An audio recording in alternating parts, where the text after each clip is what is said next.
Next जो बेटा हमारा ग्रुप ट्रेंड है जिसका नाम है डेंसिटी। डेंसिटी की तारीफ हम पहले डिस्कस कर चुके हैं, मास पर यूनिट वॉल्यूम। डेंसिटी क्या है बेटा? मास पर यूनिट वॉल्यूम। इसका मतलब क्या होगा? Density directly proportional to mass and density is inversely proportional to volume. यानी मास जितना बढ़ेगा डेंसिटी उतनी ही बढ़ेगी और वॉल्यूम जितना बढ़ेगा डेंसिटी उतनी ही कम होगी। अब टॉप टू बॉटम अगर हम बात करें तो याद रहे डेंसिटी इंक्रीज हो रही है। वजह यह है कि टॉप टू बॉटम मास बहुत ज्यादा इंक्रीज हो रहा है, उसके कंपेयर वॉल्यूम जो है इनसिग्निफिकेंट इंक्रीज हो रहा है। यानी कि ज्यादा इंक्रीज नहीं हो रहा है इंक्रीज, पर इतना ज्यादा इंक्रीज नहीं हो रहा है जितना कि मास इसका इंक्रीज हो रहा है। जैसे अगर मैं बात करूं lithium, sodium, potassium, rubidium, caesium, francium की, फ्रांशियम रेडियोएक्टिव इसको छोड़ दो।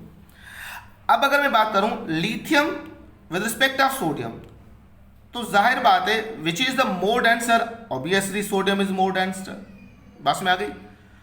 पोटाशियम विद रिस्पेक्ट ऑफ, आप बोलोगे rubidium is more denser, caesium is more denser, तो इस तरह से। अब यहां पर एक बात जो बहुत ज्यादा इंटरेस्टिंग है वो सोडियम रिस्पेक्ट ऑफ पोटाशियम। होना तो ये चाहिए था कि सोडियम जो है उसके कंपेयर पोटाशियम की डेंसिटी ज्यादा होनी चाहिए थी, पर यहां पर सोडियम की डेंसिटी ज्यादा है। अब बहुत सारे बच्चे सवाल पूछेंगे सर ऐसा क्यों है, जब आपने कहा कि जो वॉल्यूम है वो इनसिग्निफिकेंट इंक्रीज हो रहा है, top to bottom generally density increase होगी, तो हम कह सकते थे lithium with respect of caesium density क्या होगी? इंक्रीज होगी। हाँ जी बिल्कुल इंक्रीज होगी, पर सोडियम एंड पोटाशियम वाले केस में हम रिवर्स ट्रेंड डिस्कस करेंगे, यानी कि sodium is more denser then potassium. वजह यह है कि बेटा यहां पर जो वॉल्यूम की इंक्रीजमेंट है वो बहुत ज्यादा है, अनएक्सपेक्टेशनल ज्यादा है, बढ़ जाती है। देखें सोडियम में नंबर ऑफ इलेक्ट्रॉन्स कितने होते हैं, अगर हम बात करें सोडियम में 11 इलेक्ट्रॉन होते हैं, के में 2 इलेक्ट्रॉन, एल में 8 और एम में 1 इलेक्ट्रॉन, बस में आई। अब हम आते हैं किसके? पोटाशियम की बात करते हैं। पोटाशियम में 19 इलेक्ट्रॉन होते हैं, के में 2, एल में 8, एम में 10 होने चाहिए। क्या ख्याल है? 20 है ना?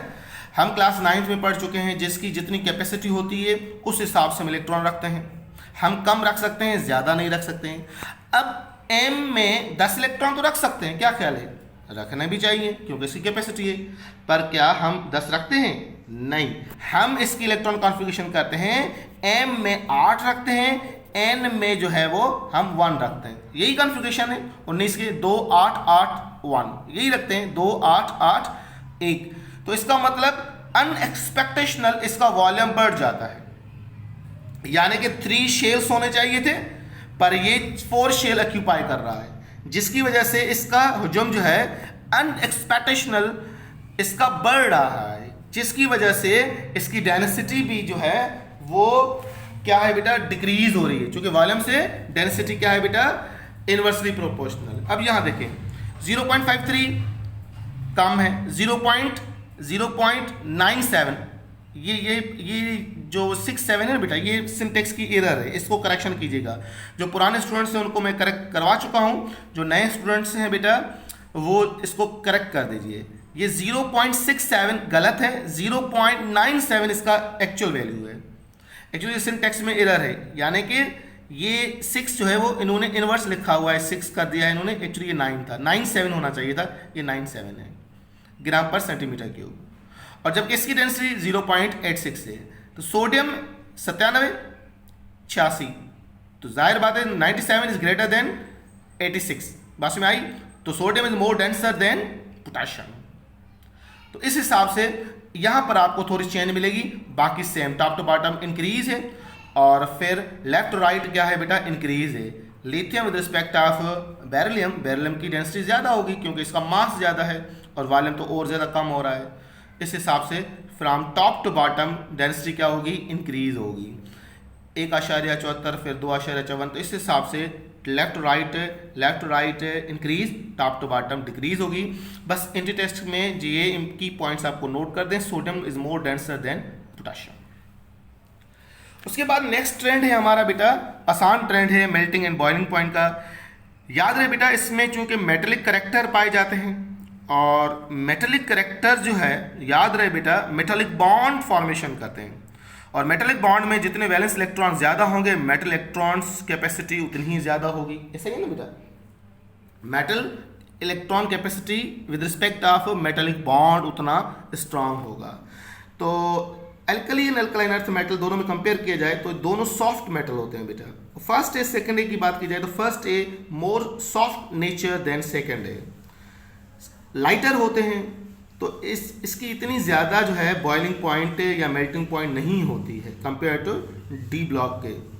अलबत्ता सॉफ्टनेस की वजह से इसकी मेल्टिंग पॉइंट कम होती है, टॉप टू बॉटम इसकी मेल्टिंग पॉइंट डिक्रीज होती है। 180, 98, 64, 39, 29, ये देखें टॉप टू बॉटम क्या हो रहा है, डिक्रीज। वजह इसकी साइज इंक्रीज हो रही है सॉफ्टनेस के हवाले से।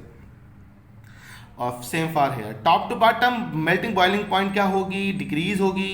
ये बात ध्यान में बिठा दे, चाहे फर्स्ट ए ग्रुप हो सेकंड ए। फर्स्ट ए के कंपेयर सेकंड ए की मेल्टिंग एंड बॉइलिंग पॉइंट ज़्यादा होती है। ये भी पॉइंट्स अपने दिमाग में आपको बिठाना है। बाकी कहीं एक्सेप्शनल केस मिल रहा है बेटा तो फॉर इंटी टेस्ट इनको हाईलाइट ज़रूर करना है।